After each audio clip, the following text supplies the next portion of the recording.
Hey everybody, welcome back to the channel. So we are continuing on the Dark Ops grind here. Now we are trying out the social distancing, that is surviving until round 20 without taking any damage whatsoever. Now this includes environmental damage, this includes fall damage, this includes damage by zombies, any damage whatsoever. If you take it, you are going to lose and you're going to fail this challenge. Now, in the spirit of full disclosure here, this is not my first attempt trying this challenge. I believe this is my fourth attempt trying this challenge, and I can tell you a couple of things that you should probably avoid in order to complete this. Don't turn the corner and run into a zombie.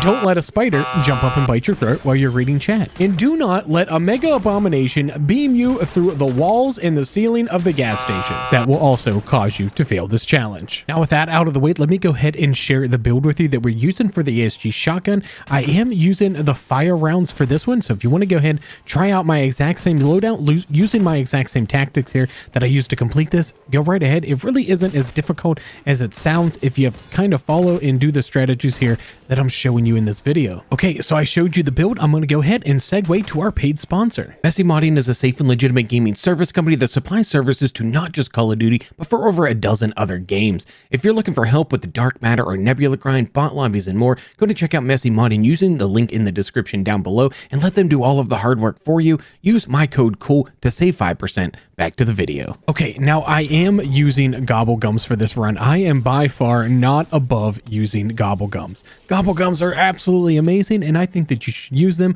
to help you complete a whole lot more challenges in this game. While yeah, there is a little bit of level of prestige when you do these things without using gobble gums, they are a whole lot simpler when you are using gobble gums. So my goal is to get a wall power in order to pack-a-punch my shotgun a little bit sooner than I might be able to otherwise, because my specific strategy that I want to run to try to get this accomplished is primarily staying on the spawn roof, and you're going to kind of see why. I know that might seem a little bit crazy at the moment, like if I just say, hey, go all the way to round 20 by basically staying on the spawn roof the entire game, but you're going to see kind of how this strategy is going to play out, and we're going to use the zip lines to get back and forth between buildings, be able to go to the arsenal machines, be able to hit the pack-a-punch machines and get everything upgraded and do everything. Now, one of the biggest things that you want to do, one big thing that you want to focus on is making sure you stay ahead with your weapon. You need your weapon to be as powerful as it can be, as early as it can be, and for as long as it can be. You want to be able to be 1 and 2 tapping zombies the entire time you're doing this, because you don't want those zombies to be able to get close to you. COVID rules, baby. 6 feet, stand back. You got to be powerful enough for that. And just like that, we got our wall power, and that is what we need in order to get our weapon pack-a-punched once we purchase it from the wall buy here. Now, other than going to the gobble gum machine for the first 4, 5, 6 rounds, you are basically not leaving this room. And if you want to do this without gobble gums, you can definitely do so. And by all means, be my guest. Go ahead and try it without gobble gums. It's perfectly fine. You can use these exact same strategies to do it without it. This just allows it, like I said, to keep your weapon power ahead of the game here. So yeah, you're just kind of staying on the spawn. They're only going to come from the rooftop right there above Eddie is a Liar, and they're going to come from right where the ladder is. Those are the only 2 places that you need to worry about zombie spawns. Now, I'm going to be real honest. The Vermin rounds are probably the most terrifying rounds when doing this run. They are absolutely the most dangerous. The Vermin rounds and the round where the Mega Abomination spawns in are the most dangerous rounds when you're trying to complete these challenges. Otherwise, it's really not all that bad. But these vermin, man, they will just come at you really quick. You're going to have at least 3 vermin rounds throughout the course of this challenge. And the second 2 are going to be a whole lot harder than this first. As you see, sometimes, man, they just sneak up on you. And if he were to lunge at me right there, it would have been game over and we would have been restarting this challenge. Okay, now we've made it to round 7 simply by just staying on top of the spawn roof and going down, hitting our gobble gums. I went ahead and activated my wall power, and I also have the one, whichever it's called at the moment, I can't think of it, where it makes it just cost 10 essence, and I'm going to go ahead and purchase that. So now I got a pack-a-punch green ASG shotgun that I only spent 10 essence on, and it's already pack-a-punch, which is great. Gets me off to a great start, and we're going to purchase Speed Cola, and this is probably the only essential perk to completing this entire challenge is having Speed Cola, because the last thing that you want to do is not see a zombie coming or a zombie get to you because of a really slow reload. No matter what gun you're using, you're going to want to have Speed Cola.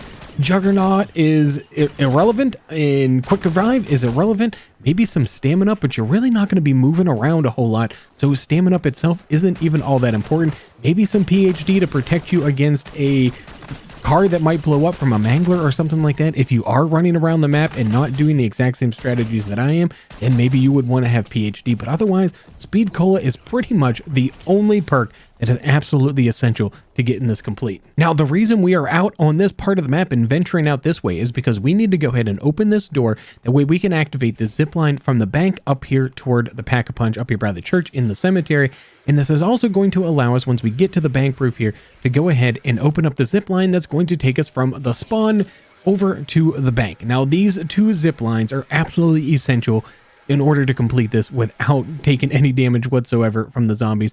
Worst case scenario, if you need to hit the zip line and get out of there, if things are getting a little rough, you hit the zip line and you get out of there. If you are starting to have a little trouble with the mangler and you need them to respawn, just hit the zip line, head on over to the bank, and they'll be forced to respawn at the bank, and vice versa. If you're at the bank, just hit the zip line back to the spawn, and the mangler will be forced to respawn, and they'll always respawn on top of that roof there, right next to Eddie is a Liar. At least by what I have seen, that is always where they'll respawn whenever you pull them from one location to another. But this is basically the strategy. It is kind of a boring strategy, but this is how it is completed, and it's so much easier this way.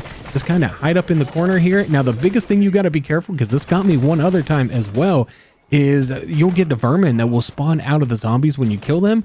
And those ones can be a little bit dangerous because sometimes, you know, they're a little angry that they're being, you know, born a little too early, I guess. And then they just come right for your jugular. So you gotta be careful and mindful of the vermin that are spawning out of the zombies when you kill them as well. Now, once you've gotten yourself to round 10, you should be at least green rarity in Pack-a-Punch 1 by this point, whether you have used Gobblegums to get there or whether you have just used the essence. Now, one thing that is going to be very important, what I just grabbed there is an insta-kill, and I'm going to keep that in my back pocket because on round 15, an Abomination is going to spawn into the map, and you are going to need to take it out quick because one little graze by its laser attack and it is game over, and you're going to have to restart if you want to go ahead and complete this challenge. But you can still do the Easter egg up here in order to get yourself the blue tool. I'm going to do it with Ether Shroud here just so none of the vermin come sneaking up on me while I'm trying to cook off this grenade. And make sure you stay away from the falling zombies here, because if they land on you and they damage you like they almost damaged me right there, it also would have been game over because they can do damage to you, and any damage whatsoever that you take is going to cause you to fail. But just be very, very careful. When you're out here in the open, these things are spawning everywhere. Honestly, I was incredibly paranoid the entire time, especially during these vermin rounds. Just, you never know which way they're coming. You can see I am whipping my head back and forth here because I have no idea where they're going to come from. And I don't want one to sneak up on me and just get that one hit in there that just causes you to have to start all over again. But once you get the blue tool here, then it's right on back to the spawn roof and the bank roof, and you're going to continue to do the exact same thing that we've been doing. Now, here's a little clip here from round 11. Like I said, I'm mostly just sitting in this corner all of the time, and I'm just waiting for them to come on up the ladder there, and I'm waiting for them to come off the roof, and I'm just taking them out. My gun is powerful enough that I can take them out from a distance without letting them get close enough to me to hit me. But at this point, at round 12 here, we have enough essence here that we can head on up here to the church, and we can go ahead and double pack our shotgun. We're just a little bit shy on the salvage in order to go epic, but your goal here is going to be epic rarity, Pack-a-Punch 2. Now, once I get in here and I Pack-a-Punch, I have not opened the church yet, and this is important. That way there are no zombies waiting for me inside of the church. That is why do not open the church until it is time for you to go ahead and double pack your weapon. If you had to single pack it and you didn't use a wall power, well, then you already would have had it open. Maybe pop the Ether Shroud just a little bit sooner so that you don't pop in to the church and then there'll just be a zombie sitting there waiting for you, hit you, and, you know, game over and time to restart. But then once I do Pack-a-Punch, I use the Ether Shroud, as you've seen there, to make sure I get a clean exit from the church. And then it's right back here to the spawn area again and right back to my spawn. I am now blue in Pack-a-Punch 2, and I'm going to be able to much more easily take them out. And they're not really going to be able to get close by the time they jump up on the wall there.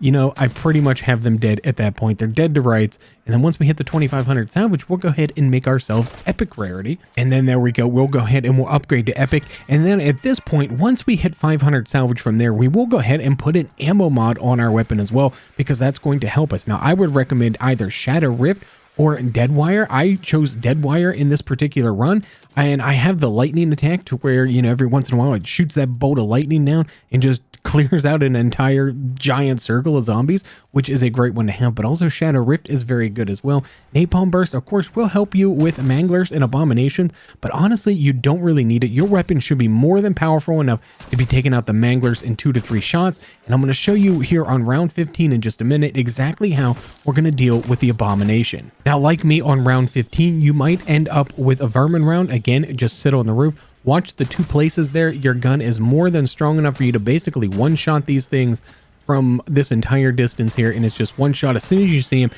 hit them, because if they start lunging at you, you know, it's like I said 100 times now, game over. Okay, now if you had zombies on round 15, then you got the Abomination on 15. But if you had the Vermin, you got it on round 16. So I'm going to go ahead, I'm going to pop that insta-kill that we kept in our back pocket here. I'm going to wait here till we can see the Abomination. I can hear him, but there he is. And we're just going to light him up as fast as possible.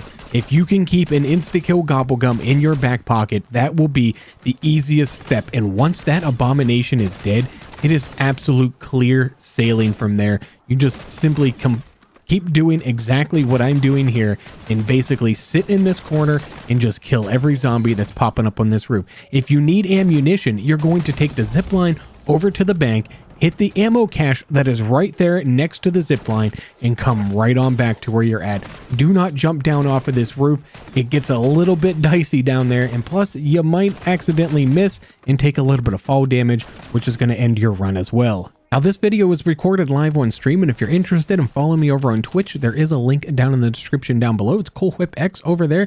We're building a Twitch community there. Well, trying to anyway. We also do stream on YouTube if you'd rather watch here. And if you'd like to help support the channel and smash that like button, a lot of time and effort go into making these videos. And if you enjoy all the tips, tricks, and all the content that we're bringing you here, smashing that like button is completely free and really does help this channel to grow an insane amount. And if you followed all the tips and tricks in this video, you're going to be greeted with this amazing calling card right here, the social distancing Dark Ops challenge in Black Ops 6. And definitely one of the more difficult ones to get, but with a little bit of strategy, you too can also do it. It might take you a few attempts. It did take me a few attempts, but you know, it really wasn't all that bad. So go ahead and give it a shot. Thank you all so much for watching. My name is ColeWhip, and I'm out.